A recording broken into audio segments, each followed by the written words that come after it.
Pagnol, né le 28 février 1895 à Aubagne, est mort à 79 ans le 18 avril à Paris en 1974, est auteur de 14 livres, de plus de 20 scénarios et réalisateur de 21 films.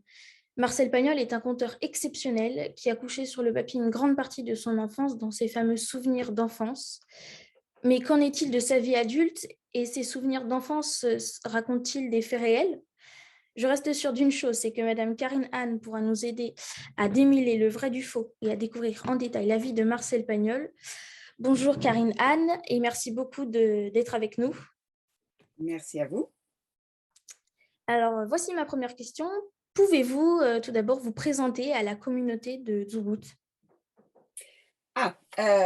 Alors j'ai fait un doctorat de lettres sur Marcel Pagnol. Donc j'ai travaillé en maîtrise sur, l'amour dans l'œuvre de Pagnol, en DEA humour et poésie, ce qui est pas toujours facile parce que qu'est-ce que l'humour, qu'est-ce que la poésie? C'est quand même 2 concepts, un peu difficiles à cerner et en doctorat, j'ai travaillé sur tout ce qui était son style, les figures de style, son écriture, ce qu'on appelle l'idiosyncrasie, c'est-à-dire le style propre à un auteur. Voilà, donc ça représente des années et des années et des années de travail un peu plus de 20 ans plus tard, j'ai décidé de faire un livre grand public sur Marcel Pagnol parce que je pensais que, d'abord Qui qu'il s'appelle, je méritait. précise, Marcel Pagnol a un autre regard. Et donc voilà, c'était juste une petite précision. Voilà, qui est paru en 2014 aux éditions du Rocher, qui s'appelle Marcel Pagnol, un autre regard, qui n'est pas du tout une biographie, mais qui revisite justement son œuvre pour permettre une promenade au travers de ses textes. Et vous avez dit tout à l'heure qu'il avait signé des scénarii. Il est important de dire que d'abord que ces scénarii ont été publiés en livre aussi, Mhm. que c'était lui qui écrivait tous les dialogues de ses films et que dans la thèse de doctorat que j'ai voulu réaliser, j'ai voulu justement embrasser l'entièreté de son œuvre, c'est-à-dire à la fois les pièces de théâtre, à la fois ce que vous avez souligné, c'est-à-dire les souvenirs d'enfance, à la fois les romans, Manon Dessources et Jean de Florette, mais aussi tous les scénarios des films, tous les dialogues, tous ces films. J'avais envie vraiment d'approcher l'intégralité du créateur. Et voilà, et puisque vous vouliez une présentation, en même temps que mon doctorat, j'ai fait une licence d'histoire de l'art et une licence de psycho, qui me permet d'écrire aussi de nombreux romans historiques, puisque ça réunit toutes mes passions. Et j'ai écrit aussi un autre livre qui est le pendant de Marcel Pagnol, Un autre regard, mais sur Serge Gainsbourg, qui s'appelle Passionnément Gainsbourg et qui montre comment Serge Gainsbourg s'inscrit dans la lignée des grands poètes maudits du 19e. Voilà. Merci beaucoup. Alors, une question qui est importante quand même pour commencer cette interview. Quand avez-vous découvert Marcel Pagnol et pourquoi vous intéressez-vous autant à Marcel Pagnol? Alors, je me suis intéressée, j'ai découvert Pagnol, j'avais 6 ou 7 ans, dans un très, très beau livre que j'ai toujours, qui est un livre, rouge en cuir, à tranches dorées, qui craque quand on l'ouvre et dedans il y avait dans l'ordre Le Spunz, La femme du boulanger, La fille du puisatier et Le rosier de madame Husson et j'ai beaucoup, beaucoup ri. J'ai lu ça, j'ai beaucoup ri, j'ai adoré et j'ai dit à mes parents: «Je voudrais vraiment connaître la suite» et là, je reprends toujours la phrase de Pagnol quand il est arrivé dans les collines: «J'ai senti naître un amour qui devait durer toute ma vie». Vraiment, j'ai toujours, toujours, toujours ensuite il m'a toujours accompagnée parce que Pagnol, il a une phrase pour chaque situation du quotidien. Donc c'est vraiment un auteur qui m'a toujours accompagnée et qui rend heureux. Pouvez-vous nous raconter sa vie brièvement, si j'ose dire, en 3 mots, s'il vous plaît? Ouh là, en 3 mots, ça va être difficile. Alors, je vais essayer de pas suivre, comment dirais-je? Un tracé linéaire et surtout et plutôt de donner, l'impression qu'on a. En fait, Pagnol, c'est quelqu'un qui a vécu les grands creux et les grands sommets. C'est-à-dire que ce qui frappe dans sa vie, c'est qu'à chaque fois qu'il y a des moments extraordinairement heureux, il est frappé par le malheur. Et c'est ce qu'on va retrouver aussi dans son œuvre avec, d'un côté l'humour et de l'autre la poésie, c'est-à-dire d'un côté, ce qui fait rire, ce qui amuse et puis de l'autre ce qui touche au cœur et ce qui est plus grave. Voilà, au moment où il atteint les sommets de son art, bah, il perd son frère, il a d'abord, il a été frappé par le deuil, hein, de sa maman. Il a perdu sa mère, il avait 13-14 ans. C'est un chagrin qui l'a écrasé, qui l'a poursuivi toute sa vie. Il a perdu une petite fille aussi, donc il a perdu, un enfant, elle avait 2 ans.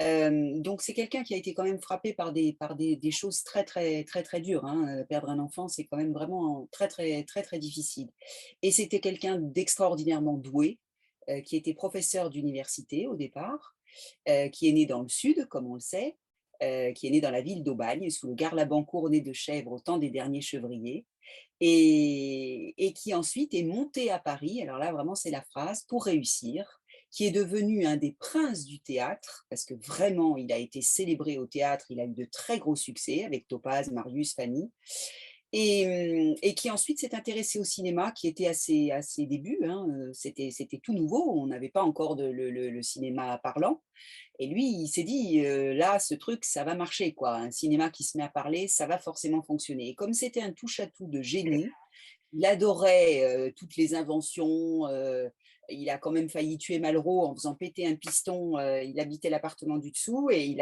a fait péter un piston qui a troué le plafond et qui est arrivé dans la baignoire de Malraux Mmh. et donc il Oui. était tout le temps en train de chercher voilà, il était tout le temps en train de chercher des inventions, des choses, rigolotes et comme il était curieux de tout, le cinéma l'a intéressé et ensuite quand le cinéma est devenu quelque chose de très, très lourd, voilà, avec les majors qui commençaient vraiment d'être une énorme industrie où on ne pouvait plus faire ce cinéma un petit peu familial avec les amis, où on buvait le pastis avant de reprendre les prises, etc.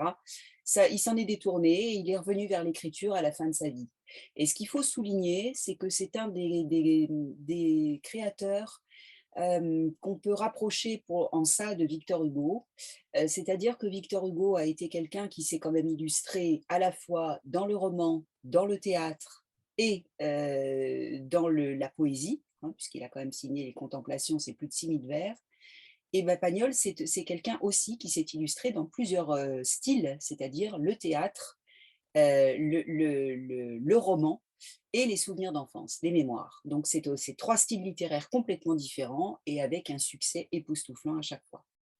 Alors justement, vous venez de dire qu'il s'est détourné du cinéma en fin de vie pour, revenir à l'écriture et écrire notamment les souvenirs d'enfance. Pourquoi a-t-il choisi d'écrire, les souvenirs d'enfance en fin de vie et pas, juste après que Alors, je crois qu'il y a oui, alors il y a plusieurs choses à ça. La première, c'est que, on ne se retourne sur son enfance que quand elle est loin derrière et qu'on commence d'être gagné par la nostalgie. Donc quand on est à l'automne de sa vie, on peut se souvenir de cet enfant qu'on a été et il faut aussi se dire qu'il avait lui-même perdu sa petite fille. Et en réalité, ça alors elle s'appelait Estelle, hein, elle ne s'appelait pas Manon, mais c'était sa petite Manon des Sources, en fait. Et il a eu besoin, je pense, de retourner à l'écriture et de retrouver ce qu'il appelait ses chères ombres. Et ses chères ombres, c'était ses disparus. C'était les à l'automne de sa vie, après en ayant été frappé par tous ces deuils, il a eu besoin de retrouver cette enfance lumineuse, de faire revivre son frère, le petit Paul, le dernier, chevrier des collines, de faire revivre sa maman, la frêle Augustine, sitôt disparue. Il a eu besoin de retrouver toutes ces personnes qu'il avait effectivement perdues, son père aussi bien sûr qui n'était plus là et hem et je crois que c'était une façon de retourner un peu au paradis, oui. mmh. Alors, quand vous parlez de retourner au paradis, moi, quand j'ai lu les souvenirs d'enfance, les 2 premiers tomes ont paru, un peu comme un paradis d'ailleurs. Et je voudrais savoir une chose, c'est on dit souvent que Pagnol a mêlé des faux, des faits qui sont totalement faux, dans ses souvenirs d'enfance. Est-ce que c'est vrai? Et est-ce que c'est vraiment autobiographique ou est-ce que c'est une autofiction, Alors, c'est une excellente question. C'est vraiment la question et c'est vraiment bien de la poser parce que c'est essentiel. En réalité, c'est à la fois des souvenirs, c'est à la fois des mémoires et c'est à la fois une recréation littéraire complète, c'est à la fois une sorte de roman. Quand on se penche sur les souvenirs d'enfance, il y a déjà quelque chose qui frappe, c'est l'extraordinaire travail que l'écrivain effectue sur le temps. C'est-à-dire que vous qui avez lu les souvenirs d'enfance, on a vraiment l'impression qu'il se passe toute une vie. Mhm. C'est-à-dire que on le suit dans les collines et puis ensuite il parle de sa mère en disant et voilà de très grande voix, de très grande joie très vite oubliée par d'innommables chagrins ou d'insondables chagrins. Il n'est pas nécessaire de le dire d'inoubliables chagrins. Il n'est pas nécessaire de le dire aux enfants. Là, il nous parle effectivement d'Augustine qui est disparue. Et alors que quand on regarde vraiment ce qui s'est passé en termes de temps, il ne nous décrit que 2 vacances scolaires. Et ça, c'est incroyable. Alors, à chaque fois, il va authentifier les choses en disant le 5 août, il y eut un orage. Mais quand un vieux monsieur se retourne sur sa vie et parle de son enfance, est-ce qu'il se souvient que le 5 août, il y a eu un orage? Non. Sauf que quand il nous dit ça, ben, on a vraiment l'impression qu'il suit un calendrier, en réalité. Et on a l'impression d'un souvenir. Et puis, il y a des choses aussi au niveau des personnages. Il y avait un enfant de plus dans la fratrie dont il ne parle pas. Il ne parle que du petit Paul, il ne parle pas de son deuxième frère. Donc, alors qu'il était très proche de lui. Donc, il y a une espèce de recréation des choses. Il a besoin quand même de retravailler, euh, peut-être pour une mise à distance, je ne sais pas, mais en tout cas, il ne faut pas prendre les souvenirs d'enfance comme un réel récit, j'allais dire, jour par jour de son enfance. Et puis alors, petite anecdote quand même rigolote, c'est qu'on nous parle des Bartavel qui ont été Oui. tués. Moi, j'ai donné plusieurs conférences, notamment là-bas, à Aubagne, etc. Et j'ai eu des messieurs d'un certain âge qui sont venus me voir et qui m'ont dit, moi, je suis un chasseur depuis des années, des années, des années. Les Bartavel dans le massif de l'Étoile, il n'y en a pas. Voilà, donc voilà, une recréation complète, mais à partir évidemment d'une base qui est réelle, puisqu'il a Réel été aussi. ce petit Mhm. Marcel des Ouais. collines. Mhm.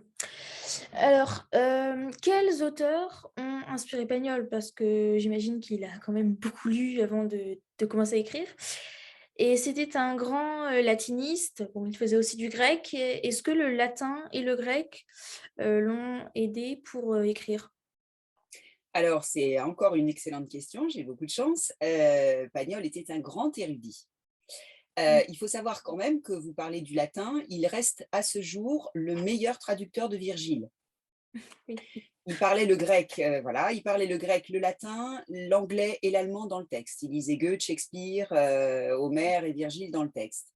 Donc c'est un très très grand érudit, hein, ça, Pagnol.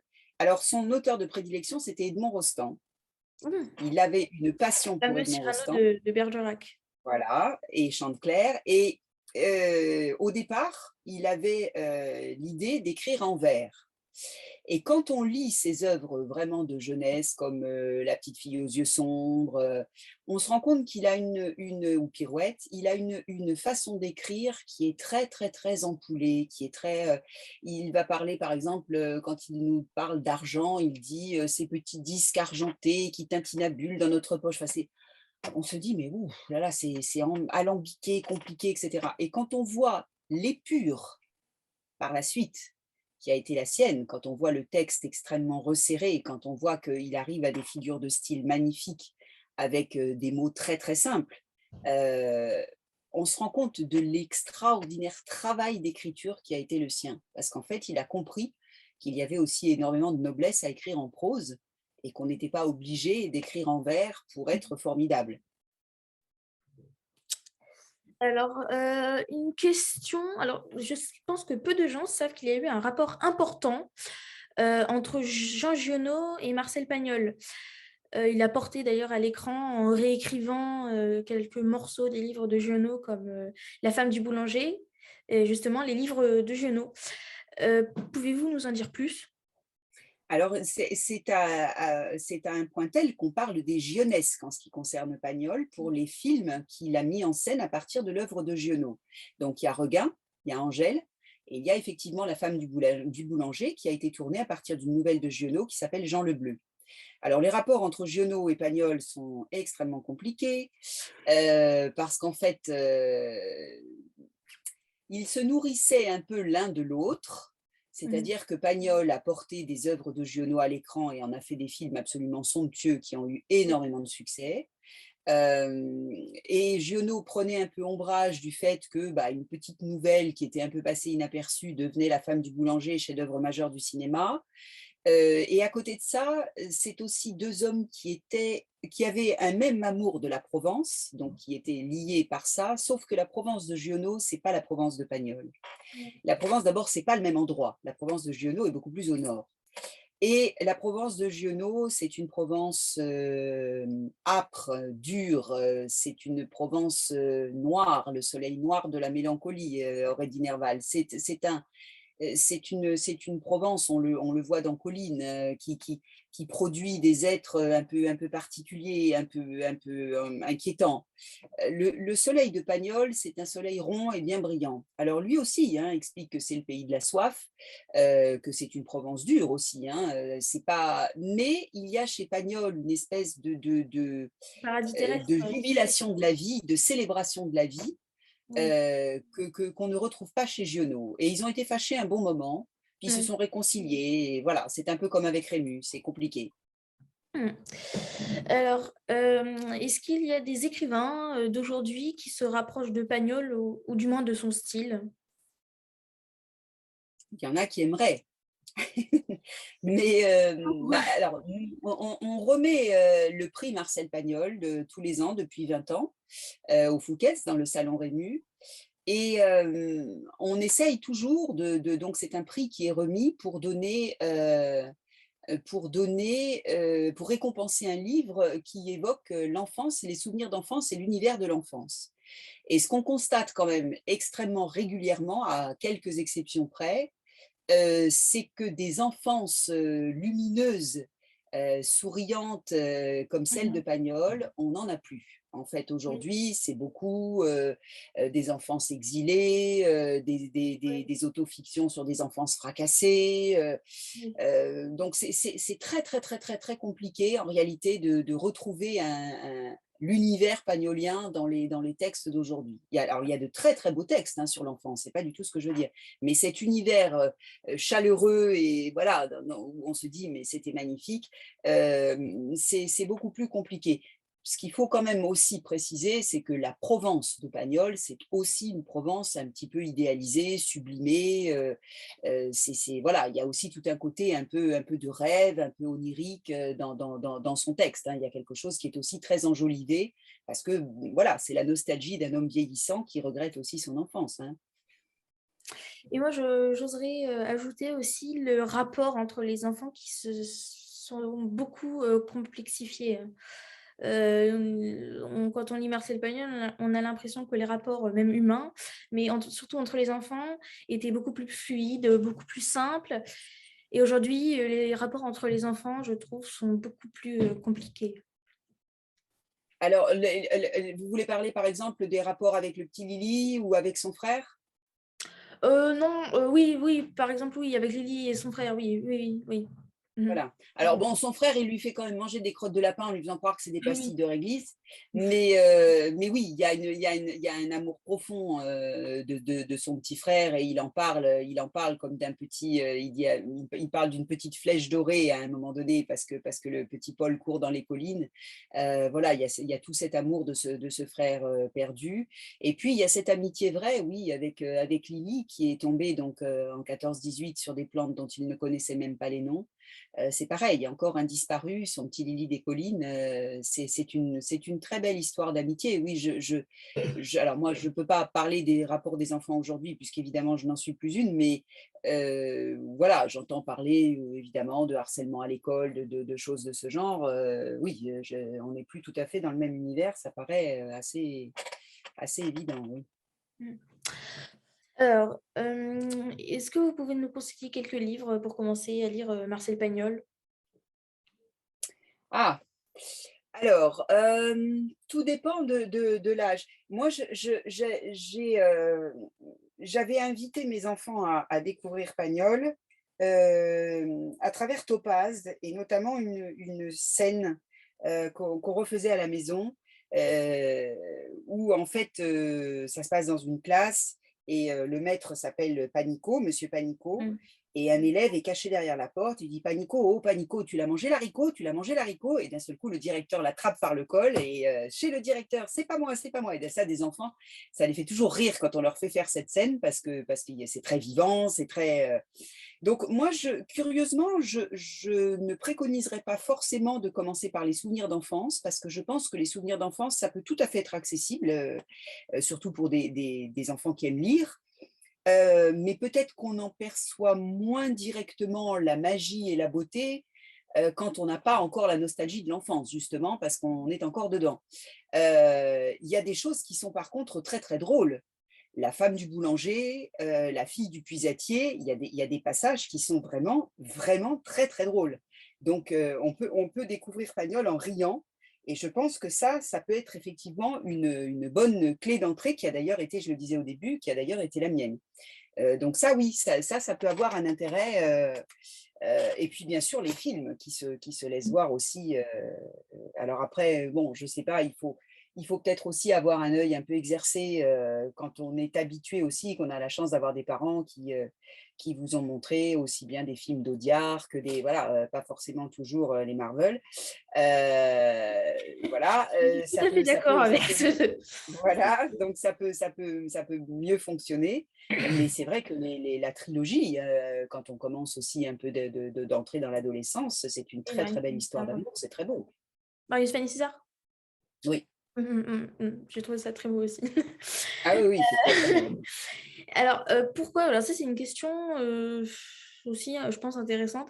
Euh, je pense qu'elle est intéressante. Pourquoi Pagnol, qui habitait au bord de la mer à Marseille, n'en parle vraiment pas souvent. Il n'en parle que presque que dans Marius, Fanny et César. Alors, lui, il est né donc à Aubagne. Il a été à Marseille ensuite au lycée Thiers. Et quand il est monté à Paris et qu'il a écrit Marius, Fanny, César, enfin qu'il a écrit d'abord Topaz, il y avait quand même il y avait ce côté je suis à Paris, je ne vais pas la jouer provinciale, Mm. entre guillemets. Mm. Hein. Donc il y a toujours cet aspect-là. Et Topaz ayant eu beaucoup de succès, ça lui a donné confiance. Et il a eu cette très belle phrase en disant c'est l'absence souvent qui nous révèle nos amours. Je ne savais pas que j'aimais autant Marseille. Et c'est là qu'il a écrit effectivement Marius et Fanny. Il a eu beaucoup de chance parce qu'il a donc fait jouer Marius, ça a été un succès. Il a fait jouer Fanny, ça a été un succès. Et il est parti vers le cinéma. Là, il a imposé, avec Alexandre Corda, il a imposé tous les acteurs qui étaient sur scène, ce qui n'était pas du tout le cas jusque-là. Et en plus, Rému, avec une voix incroyable, faisait sauter le micro du preneur de son. Et donc, le preneur de son a enlevé ses écouteurs. Non, mais là, c'est pas possible. Et Pagnol se retournait vers lui. Elle disait, ben, il va falloir que ça le soit parce que vous, je peux vous remplacer, mais je ne remplacerai pas Rému. Donc, en fait, il a eu la chance de pouvoir tourner avec les acteurs de théâtre. Et alors là où il a eu une chance absolument extraordinaire, c'est quand il a réussi, parce que Marius, il l'a tourné en 31 et Fanny en 32, et il a réussi en 36, alors qu'entre-temps, ils étaient tous devenus des vedettes, Pierre Freinet, Rému, Charpin, ils étaient connus, ils tournaient. Il a réussi à tous les réunir à nouveau pour tourner la dernière partie de la trilogie, qui est donc César, et il a réussi à le faire. J'en profite aussi pour dire qu'il a bien sûr fait tourner Rému et Fernandel dans La fille du puisatier, qui est aussi un film magnifique qu'il faut vraiment avoir vu. Très, très joli film. Il me semble aussi. Et La femme du boulanger. Mais La femme du boulanger, il y a pas Fernandel. Non, voilà, c'est ça. Il y a Rému, mais pas Fernandel. Alors, ça, c'est une question déjà un peu plus littéraire et une petite analyse du style, on va dire. Pensez-vous que, comme Marcel Pagnol était marseillais, il parlait avec l'accent marseillais, pensez-vous que si on ne lit pas Marcel Pagnol avec l'accent marseillais, on peut passer à côté d'une forme de musicalité des écrits de Marcel Pagnol? Alors, il n'était pas marseillais, hein, il a vécu à Marseille, il est Oui. né à Aubagne, lui, hein, donc il est provençal au sens large. Alors, il y a un grand débat là-dessus. Bon, est-ce que Pagnol doit être joué avec l'accent? J'aurais tendance à répondre oui et non. Alors, c'est la réponse de Normand que vous n'espériez pas, mais pourquoi je dis ça? C'est parce que Pagnol fait partie d'un des auteurs les plus lu au monde. Oui. Donc, il a été traduit en toutes les langues, mais quand j'ai toutes les langues, c'est y compris en vietnamien, etc. Donc, ça montre bien que voilà, il ne colle pas forcément à l'accent de Marseille. Pourquoi? Parce que c'est quelqu'un qui est universel. Il parle de l'homme, il parle de l'éternel humain, il parle de l'amour, il parle de la filiation, il parle de l'attachement à une terre, il parle de l'amour du travail. Donc, il y a tout ce côté-là qui fait que l'accent n'est pas nécessaire. Maintenant, si on me demande, moi, mon avis en français, j'aurais quand même beaucoup de mal à écouter du Pagnol, un film de Pagnol sans l'accent, parce qu'il y a justement ce que vous dites, cette musicalité, et puis des tournures qui sont Oui, provençal. typiquement de là-bas. Donc, c'est vrai que ça paraît un petit peu curieux de se dire on va le jouer avec l'accent parisien, c'est curieux. Enfin, moi, je sais que j'aurais l'impression, oui, d'être amputée d'une musique. Oui, Eh bien, merci beaucoup, Karine Anne, de m'avoir accordé cette interview. Ça m'a fait très c'était un plaisir. plaisir. Et puis, j'en profite pour préciser que Le Temps des secrets de Thierry Chabert, adapté évidemment du roman de Marcel Pagnol, des souvenirs d'enfance, va sortir au cinéma en 2022. Donc, vous pouvez aller voir sur mon blog les sorties cinéma 2022. Et puis, je vous souhaite une très bonne soirée et une très bonne journée à tous ceux qui nous écoutent. Et puis, à bientôt. Merci beaucoup.